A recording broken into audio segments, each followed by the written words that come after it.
2 പത്രോസ് 3:14 അതുകൊണ്ട് പ്രിയമുള്ളവരെ, നിങ്ങൾ ഇവയ്ക്കായി കാത്തിരിക്കയാൽ അവൻ നിങ്ങളെ കറയും കളങ്കവും ഇല്ലാത്തവരായി സമാധാനത്തോടെ കാണുവാൻ ഉത്സാഹിച്ചുകൊണ്ട് നമ്മുടെ കർത്താവിൻ്റെ ദീർഘക്ഷമയെ രക്ഷ എന്ന് വിചാരിപ്പീൻ. മനുഷ്യഭാവനയിൽ എക്കാലവും ആർത്തിരമ്പുന്ന കടൽ മനുഷ്യഹൃദയത്തിൻ്റെ ഒരു പ്രതീകമായിരുന്നു. തുടർമാനമായി അടിച്ചുയരുന്ന ആ തിരമാലകൾ ആ ഹൃദയത്തിൻ്റെ അസ്വസ്ഥതയുടെ പ്രതീകമായിരുന്നു. ചിത്രകാരന്മാരും വിശ്വസാഹിത്യത്തിൽ അനേക കൃതികളിലും ഇത് വളരെ പ്രതിഫലിക്കുന്നുണ്ട്. ഈ പശ്ചാത്തലത്തിൽ യേശു കർത്താവ് കാറ്റിനെയും കടലിനെയും ശാസിക്കുന്നത് മനുഷ്യഹൃദയത്തിന് സ്വസ്ഥത നൽകുവാനായിട്ടുള്ള യേശു കർത്താവിൻ്റെ അധികാരത്തെ സൂചിപ്പിക്കുന്നതാണ്.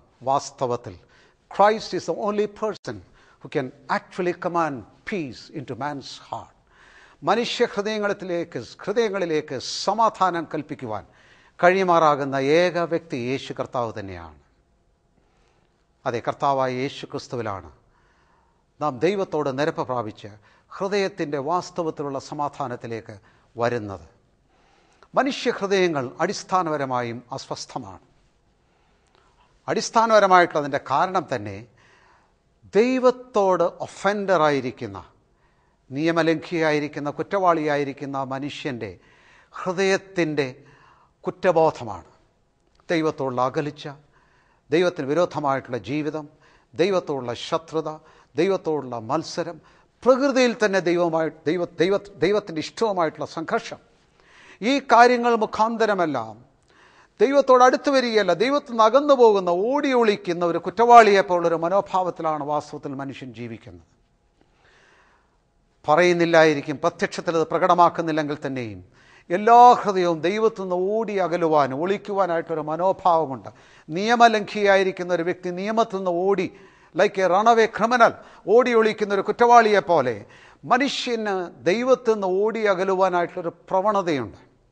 Because there's something man knows that he cannot be before God. ദൈവത്തിന് മുമ്പാകെ തനിക്ക് നിൽക്കുവാൻ കഴിയാത്തൊരവസ്ഥ തനിക്കുണ്ടെന്ന് അവനറിയാം. ആ നിലയിൽ ആയിരിക്കുന്ന മനുഷ്യൻ്റെ ഹൃദയത്തിൽ മറ്റ് പുറമേ കാരണങ്ങളൊന്നും ഇല്ലെങ്കിൽ തന്നെയും ആന്തരികമായിട്ടുള്ള അസ്വസ്ഥത നിലനിൽക്കുന്നുണ്ട്. ഈ അസ്വസ്ഥത മാറുവാൻ കഴിയുന്ന ഏക പ്രതിവിധി കാൽവറിയിൽ യേശു ക്രിസ്തു ദൈവത്തിന് മനുഷ്യനുമായിട്ട് നൽകിയ മധ്യസ്ഥത, അതിൽ കൂടി നൽകിയ പാപ പരിഹാര ബലി, ആ വിശ്വാസത്താൽ നമുക്ക് ദൈവത്തോട് ലഭിക്കുന്ന സമാധാനം. നാം റോമാലേഖനത്തിൽ വായിക്കുന്ന പോലെ വിശ്വാസത്താൽ നീതീകരിക്കപ്പെട്ട് നമുക്ക് ദൈവത്തോട് സമാധാനമുണ്ട്. ആ സമാധാനം നിങ്ങൾ പ്രാപിച്ചിട്ടുണ്ടെങ്കിൽ നിങ്ങൾ അത്യന്തം ഭാഗ്യവാനാണ്. കാരണം മൗലികമായിരിക്കുന്ന ഈ സമാധാനം നൽകുവാൻ മറ്റൊന്നിനും കഴിയത്തില്ല. ഗീവ് എനിത്തിങ് ടു മാൻ. മനുഷ്യൻ എന്തും നൽകുക, ഈ സമാധാനം കൈവരിക്കുവാനായിട്ട് കഴിയത്തില്ല. ഒരു കാരണത്തിനും തെളിയിക്കുവാൻ, വിവരിപ്പാൻ കഴിയാത്ത നിലയിൽ, അത്ര ആന്തരികമായിരിക്കുന്ന നിലയിലാണ് മനുഷ്യൻ്റെ അസ്വസ്ഥത നിൽക്കുന്നത്. യേശു ക്രിസ്തുവിന് മാത്രമേ ആ സമാധാനം മനുഷ്യ ജീവിതത്തിലേക്ക് കൊണ്ടുവരാനായിട്ട് കഴിയുള്ളൂ. ഈ സമാധാനത്തിന് നാം പറയുന്നത് പീസ് വിത്ത് ഗാഡ്, ദൈവത്തോടുള്ള സമാധാനം. ഏതൊരു മനുഷ്യനും അനിവാര്യമായും തൻ്റെ ജീവിതത്തിൽ സംഭവിക്കേണ്ട ഒരു അനുഭവമാണ് coming to peace with God, ദൈവത്തോടുള്ള സമാധാനത്തിലേക്ക് വരിക എന്നുള്ളത്. ദൈവത്തോടുള്ള സമാധാന മുഖാന്തരം നമുക്ക് സമാധാനത്തിൻ്റെ പ്രാഥമിക തലമാണ് ലഭിക്കുന്നത്. എന്നാൽ ഈ സമാധാനം മുൻപോട്ട് നമ്മെ സമാധാനത്തിൻ്റെ മറ്റൊരു തലത്തിലേക്ക് കൊണ്ടുപോകേണ്ടതാണ്. ആ സമാധാനത്തെക്കുറിച്ചാണ് നാം റോമാലേഖനം 8:6 വായിക്കുന്നത്. The mind the spirit is piece and life. ആത്മാവിൻ്റെ ചിന്ത സമാധാനവും ജീവനുമാകും. ആത്മാവിൻ്റെ ചിന്ത ജീവനും സമാധാനമാകും. ഈ സമാധാനം എന്താണ്? കർത്താവിൽ നാം പുനരുജ്ജീവിക്കപ്പെട്ട് കഴിയുമ്പോൾ നമ്മുടെ അകത്ത് അനേക ദിവ്യ ഘടകങ്ങൾ ഉണർത്തപ്പെടുകയും നമ്മിലേക്ക് അനേക ദിവ്യ ഉദവികൾ നമ്മിലേക്ക് കടന്നു വരികയും നാം ഒരു പുതിയ ജീവൻ്റെ അനുഭവത്തിലേക്ക് പ്രവേശിക്കുകയും ചെയ്യും. There is something so wonderful and heavenly happening in us. സ്വർഗീയമായിരിക്കുന്ന അത്ഭുതകരമായിരിക്കുന്നു നമ്മുടെ ഉള്ളിൽ നടക്കുന്നുണ്ട്. നമ്മുടെ മനസ്സാക്ഷി സജീവമായി തീരുന്നു. ദൈവിക ബോധം നമ്മളിലുണ്ടാകും. ദൈവനത്തിൻ്റെ ഉൾക്കാഴ്ച നമുക്ക് ലഭിക്കും. ദൈവത്തിൻ്റെ വെളിച്ചത്തിൽ നമുക്ക് നടക്കുവാനിടയായിത്തീരുന്നു. ദൈവിക പരിജ്ഞാനത്തിലേക്ക് നാം വരുന്നു. എല്ലാ നിലയിലും ജീവിതത്തിൻ്റെ ദൈവികമായിരിക്കുന്ന ഒരു കാഴ്ചയിലേക്ക് നാം വരുന്നു. മറ്റൊരു തലത്തിലേക്ക് ആത്മാവ് പുനരുജ്ജീവിക്കപ്പെടുക നിമിത്തം ജീവൻ്റെ മറ്റൊരു തലത്തിലേക്ക് നാം വരുന്നു. അതുവരെയില്ലാത്ത ബോധത്തിലേക്ക് നാം വരുന്നു. അങ്ങനെ നമ്മളിൽ കടന്നു വന്നിരിക്കുന്ന ദിവ്യമായിരിക്കുന്ന അനുഭവവും ദിവ്യമായിരിക്കുന്ന ഉദവികളും നമ്മെ ജീവിതത്തെക്കുറിച്ച് തന്നെ മറ്റൊരു കാഴ്ചപ്പാട് നമ്മുടെ ജീവിതത്തിൽ, വാട്ട് ഈസ് ലൈഫ്, ജീവിതം എന്താണ്, എങ്ങനെയത് ജീവിക്കണം, ഇതിനെക്കുറിച്ചുള്ള ഒരു ദിവ്യബോധം നമുക്കുണ്ടാകും. അതിൻ്റെ വെളിച്ചത്തിലേക്ക് നമ്മുടെ ജീവിതത്തെ തന്നെ കൊണ്ടുവരേണ്ടതായിട്ടുണ്ട്. What we have received spiritually in our inner man, നമ്മുടെ അകത്തെ മനുഷ്യൽ നമുക്ക് ലഭിച്ച ആത്മീയമായിരിക്കുന്ന ഉദവിയും നമ്മുടെ ദൈനംദിന ജീവിതവും തമ്മിൽ ഒരുമിച്ച് കൊണ്ടുവരേണ്ടതായിട്ട്, പൊരുത്തപ്പെടേണ്ടതായിട്ടുണ്ട്. ആ പൊരുത്തത്തിലേക്ക് നമുക്ക് ലഭിച്ച മനസ്സാക്ഷിയുടെ സജീവതയിൽ, നമുക്ക് ലഭിച്ച വെളിച്ചത്തിൻ്റെ ബോധ്യത്തിൽ, ദൈവജനത്തിൻ്റെ ആ പരിജ്ഞാനത്തിൻ്റെ ബോധ്യത്തിൽ, നമുക്ക് ലഭിച്ചിരിക്കുന്ന ആത്മാവിൻ്റെ നടത്തിപ്പിൽ, ദൈവിക പരിജ്ഞാനത്തിൽ നമ്മുടെ ജീവിതത്തെ നാം ഒരുമിച്ച് ചേർത്ത് കൊണ്ടുപോകുമ്പോൾ നമ്മളിൽ ഒരു ആന്തരിക പൊരുത്തം, ഇൻറ്റേർണൽ കൺസിസ്റ്റൻസി, ആന്തരിക പൊരുത്തം അനുഭവിപ്പാനായിട്ടിടയായിത്തീരുന്നു. അതിൽ നിന്നാണ് പീസ് വിത്തിൻ, ആന്തരിക സമാധാനത്തിലേക്ക് വരുവാനായിട്ട് കഴിയുന്നു. മറുഭാഗത്ത് നാം ആ സമാധാനത്തെ ഭഞ്ജിക്കുന്ന കാര്യങ്ങൾ, മനസാക്ഷി വിരോധമായി പോകുക, വചനത്തിന് വിരോധമായി ജീവിക്കുക, കൽപ്പനകളെ ലംഘിക്കുക, പാപം ചെയ്യുക, ദൈവിക ബോധത്തിന് വെളിച്ചത്തിന് വിരോധമായി നാം നടക്കുക. when we violate the spiritual endowments in us, നമ്മിലുള്ള ആത്മീയ ഉദവികളെ നാം ലംഘിക്കുമ്പോൾ നമ്മുടെ അകത്തെ സമാധാനം നഷ്ടപ്പെടും. മനസ്സാക്ഷി ലംഘിച്ചിട്ട് നമുക്ക് സമാധാനത്തോടെ ഇരിക്കാൻ കഴിയില്ല. You cannot remain in peace walking in sin. പാപത്തിൽ നടന്നുകൊണ്ട് സമാധാനത്തിലായിരിക്കാനായിട്ട് കഴിയില്ല. വാസ്തവത്തിൽ പാപം ചെയ്യണമെങ്കിൽ എവിടെ ഒരു സമാധാനം ഭഞ്ജിച്ചിട്ട് മാത്രം ചെയ്യുവാനായിട്ട് കഴിയും. ആ നിലയിൽ നമ്മുടെ അകത്തൊരു ആത്മീയ പൊരുത്തം നൽകുന്ന ഒരനുഭവം ഒരു ദൈവഭക്തൻ്റെ ജീവിതത്തിലുണ്ട്. ആ അനുഭവം അനിവാര്യമാണ്. നാം കൊലോസ്യ ലേഖനത്തിൽ വായിക്കുന്നു, ക്രിസ്തുവിൻ്റെ സമാധാനം നിങ്ങളുടെ ഹൃദയങ്ങളിൽ വാഴട്ടെ. ക്രിസ്തുവിൻ്റെ സമാധാനം നമ്മുടെ ഹൃദയങ്ങളിൽ ഭരിക്കുമാറാകണം. ഇംഗ്ലീഷിൽ പറഞ്ഞിരിക്കുന്നത് let it act like an umpire.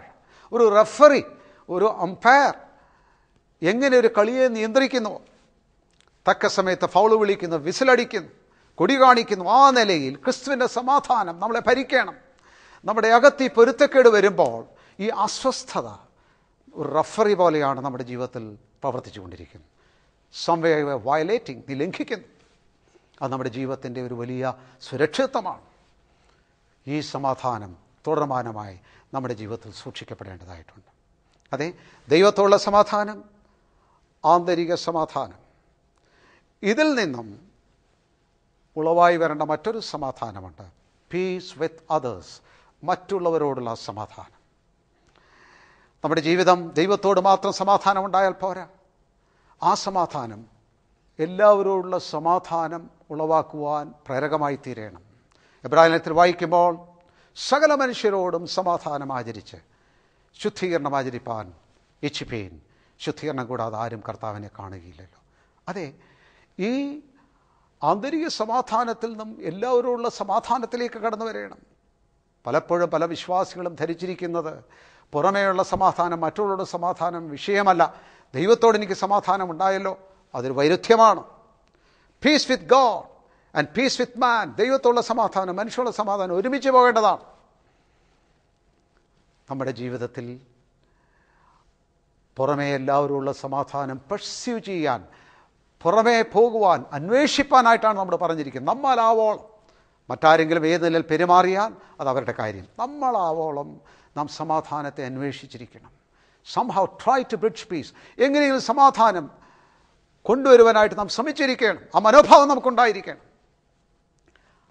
കർത്താവ് പറഞ്ഞല്ലോ, നിങ്ങൾ വഴിപാട് കൊണ്ടുവരുമ്പോൾ, നിങ്ങൾ വഴിപാടുമായി ദേവാലയത്തിലേക്ക് വരുമ്പോൾ, പോകുമ്പോൾ നിങ്ങളുടെ സഹോദരന് നിങ്ങളോട് എന്തെങ്കിലും ഉണ്ടെന്ന് ബോധ്യമായാൽ അവിടെ വെച്ച ശേഷം, വഴിപാട് അവിടെ വെച്ച ശേഷം മടങ്ങിപ്പോയി റെക്കൺസൈൽ ടു യുവർ ബ്രദർ, നിൻ്റെ സഹോദരനോട് നിരപ്പാകുക, രമ്യതപ്പെടുക.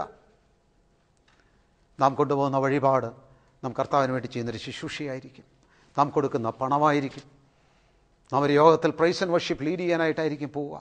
ഒരു ബൈബിൾ ക്ലാസ് എടുക്കുവാനായിട്ടായിരിക്കും പോവുക, അല്ലെങ്കിൽ നാം ട്രാക്റ്റ് കൊടുക്കാൻ പോവുകയായിരിക്കും, അല്ലെങ്കിൽ നാം ഏതെങ്കിലും ഒരു പ്രേക്ഷിത ദൗത്യത്തിന് വേണ്ടി പോവുകയായിരിക്കും. ഓൾ ഗുഡ്, എല്ലാം നല്ലതാണ്. എന്നാൽ കർത്താവ് പറഞ്ഞ ഫസ്റ്റ്, ആദ്യമേ ഗോ ആൻഡ് റെക്കൺസൈൽ, പോയി നീ അനുരഞ്ജനം പ്രാപിക്കുക. നാം വിചാരിക്കുന്ന പ്രാധാന്യമുള്ള കാര്യങ്ങളെക്കാൾ ദൈവസന്നിധി പ്രാധാന്യമുള്ള കാര്യങ്ങൾ ഏതാണെന്ന് നാം കണ്ടെത്തിയെങ്കിൽ മാത്രമേ ദൈവീകത്തിലുള്ളൊരു ജീവിതം നമുക്ക് ജീവിക്കാനായിട്ട് കഴിയുള്ളൂ. യെസ്, ആ സമാധാനം നമ്മുടെ ശുദ്ധീകരണത്തിനും കർത്താവിൻ്റെ വരവിൽ നമ്മളെ നിർത്തേണ്ടതിനും അനിവാര്യമാണ് എന്നാണ് നാം എബ്രായ ലേഖനത്തിൽ വായിക്കുന്നത്. ഒരു നല്ല ചിത്രം ഞാൻ കണ്ടിട്ടുണ്ട്.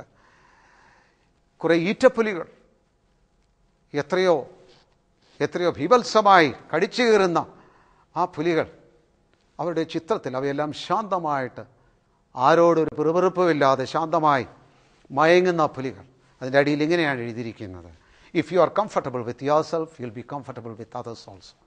നീ നിന്നോട് തന്നെ നീ രമ്യതയിലാണെങ്കിൽ നീ മറ്റുള്ളവരോടും രമ്യതയിലായിരിക്കും. അതെ, നാം ദൈവത്തോടുള്ള സമാധാനത്തിലും ആന്തരിക സമാധാനത്തിലുമാണെങ്കിൽ മറ്റുള്ളവരുള്ള സമാധാനത്തിൽ പോകുവാൻ, ജീവിപ്പാൻ നമുക്കിടയായിത്തീരും.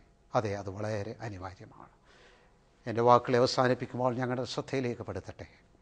നാം വായിച്ച വാക്യത്തിൽ വായിക്കുന്നത്, കർത്താവിൻ്റെ വരവിൽ നമ്മെ സമാധാനത്തിൽ കാണണം. നാം സമാധാനമുള്ളവരായിരിക്കണം. ദൈവത്തിൻ്റെ വചനം പറയുന്നത്, സമാധാനമുണ്ടാക്കുന്നവർ ഭാഗ്യവാന്മാർ, അവർ ദൈവത്തിൻ്റെ പുത്രന്മാർ എന്ന് വിളിക്കപ്പെടും. പീസ് മേക്കേഴ്സ് ആർ ബ്ലെസ്ഡ്, അനുഗ്രഹീതരാണ്. ലോകത്തെല്ലായിടത്തും ഛിദ്രവും വഴക്കും പ്രശ്നങ്ങളും സംഘർഷത്തിന് നടുവിൽ ഓൺലി ഗോഡ്സ് സൺസ്, ദൈവത്തിൻ്റെ പുത്രന്മാർ മാത്രമാണ് സമാധാനം ഉണ്ടാക്കുന്നവർ. ബ്രിഡ്ജിങ് പീസ്, അന്യോന്യ സമാധാനം വളർത്തിയെടുക്കുന്നവർ. എവിടെ ചെന്നാലും അവരുടെ സാന്നിധ്യം തന്നെ ഒരു സമാധാനമായിരിക്കും. ചിലരുടെ സാന്നിധ്യത്തിൽ തന്നെ ആളുകൾക്ക് അസ്വസ്ഥമാറി സമാധാനമുണ്ടാകും. ചില പ്രത്യേക സന്ദർഭത്തിൽ, ആകെ കൂടി ഛിദ്രമുള്ള സമയത്ത് ചിലരുടെ സാന്നിധ്യത്തിൽ അവരുടെ രമ്യതര വാക്കുകൾ, അല്ലെങ്കിൽ ഒരു പക്ഷെങ്കിൽ സമാധാനത്തിൻ്റെ അധികാരവാക്കുകൾ പോലും, ഭീഖാം, അടങ്ങിയിരിക്കുക എന്നുള്ള ശബ്ദം പോലും സമാധാനം കൽപ്പിക്കുന്നതായിരിക്കും. ഒരു ദൈവഭക്തൻ്റെ ഒരു വലിയ ശുശ്രൂഷയാണ് കമാൻഡിങ് പീസ്, സമാധാനം കൽപ്പിക്കുവാനായിട്ടുള്ള അവൻ്റെ അനുഗ്രഹീതമായിരിക്കുന്ന ശുശ്രൂഷ. അതേ, സമാധാന പുരുഷന്മാർക്ക് മാത്രമുള്ളൊരു അനുഗ്രഹമാണ്. കർത്താവിൻ്റെ വരവിൽ നാം ഈ വണ്ണം കണ്ടെത്തപ്പെടണം. ദൈവത്തോടുള്ള സമാധാനത്തിൽ, ആന്തരിക സമാധാനത്തിൽ, എല്ലാവരോടുള്ള സമാധാനത്തിൽ. അങ്ങനെ അവൻ്റെ വരവിൽ നമ്മെ സമാധാനത്തിൽ കണ്ടെത്തപ്പെടുവാനായിട്ടിടയായിത്തീരണം. സൺസ് ഓഫ് പീസ്, സമാധാന പുത്രന്മാരായിട്ട്. അതെ, ഞാൻ നിങ്ങളോട് ചോദിക്കട്ടെ, നിങ്ങളൊരു സമാധാന പുത്രനാണ്. നിങ്ങൾ ഈ അനുഭവത്തിൽ ദൈവത്തോടും ആന്തരികമായി മറ്റുള്ളവരോടും മനഃപൂർവ്വമായി സമാധാനം പുലർത്തുവാൻ ഇച്ഛിക്കുന്നൊരു വ്യക്തിയാണ്. Be a man of peace, സമാധാന പുത്രനായിരിക്കുക. കർത്താവിൻ്റെ വരവിൽ ധൈര്യത്തോടെ അവനെ എതിരേൽക്കുവാനായിട്ട് കഴിയും. ആ നിലയിൽ നമ്മുടെ ഹൃദയത്തെ കർത്താവിൽ നമുക്ക് പ്രത്യാശ വെച്ച്, പ്രത്യാശയുടെ ഹൃദയംഗമായി ഈ സത്യത്തെ നമ്മുടെ ഹൃദയത്തിൽ സ്വീകരിച്ച് നമുക്ക് ദൈവത്തെ സേവിക്കാം. ദൈവം നമ്മെ അനുഗ്രഹിക്കുമാറാകട്ടെ. എന്നോട് ചേർന്ന് ഈ ലക്ഷ്യത്തിൽ നിങ്ങൾ പ്രാർത്ഥിക്കുക. ഈ അനുഗ്രഹത്തിനായിട്ട് ദൈവത്തോട് ചോദിക്കുക, കർത്താവേ, യേശു ക്രിസ്തു ഞങ്ങൾക്ക് നൽകിയിരിക്കുന്ന സമാധാനത്തിനായി സ്തോത്രം. ആ സമാധാനത്തിൽ നിന്നും ഞങ്ങൾക്ക് ലഭ്യമാകുന്ന അനുഗ്രഹീതമായിരിക്കുന്ന ആന്തരിക സമാധാനം, അതിൽ നിന്നും എല്ലാവരോടുമുള്ള സമാധാനം, അങ്ങനെ ദൈവപുത്രന്മാരുടെ വെളിപ്പാട് തന്നെയും ഞങ്ങളുടെ ജീവിതത്തിൽ കാണപ്പെട്ട് ഞങ്ങൾ തന്നെ സമാധാന പുത്രന്മാരായി തെളിയിക്കപ്പെട്ട് അവിടുത്തെ മഹനീയ ശുശ്രൂഷ നിവർത്തിപ്പാൻ ഞങ്ങളെ സഹായിക്കും. യേശു ക്രിസ്തുവിൻ്റെ വിലയേറിയ നാമത്തിൽ തന്നെ.